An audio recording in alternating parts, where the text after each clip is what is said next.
Every 80 minutes, someone in Guatemala is killed. Last year alone, there were 6,800 murders, this in a country of 13 million people. Only 2% of these crimes were ever prosecuted, giving Guatemala one of the highest rates of impunity in the world. Human rights workers say the number of violent crimes has spiked over the past 5 years, drawing comparisons with the country's 36-year civil war. Close to 200,000 people were killed during the Civil War. We estimate that if the current levels of crime continue to grow and no significant political changes are introduced, over the next 40 years, 400,000 people are going to die. That's double the amount in the Civil War.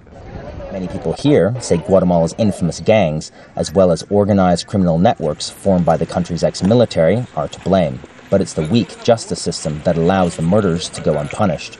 And it seems no one is immune to the violence. OTTO PEREZ Molina is the leader of the Guatemalan opposition.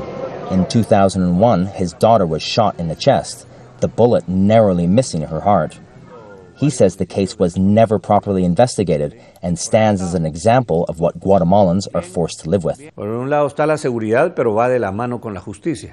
We have not been able to strengthen the institutions that form our judicial system. This has created a chain of problems, starting with the public ministry and including the lack of an attorney general.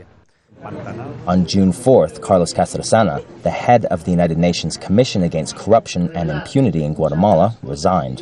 He said the government had not kept its promise to reform the justice system. Al Jazeera tried but was unable to get comment from the Guatemalan government. Meanwhile, on the streets of the country's capital, people continue to look over their shoulders. The history of impunity in Guatemala stretches back more than 40 years. And it's this level of insecurity that has created the culture of fear that people here have come to accept.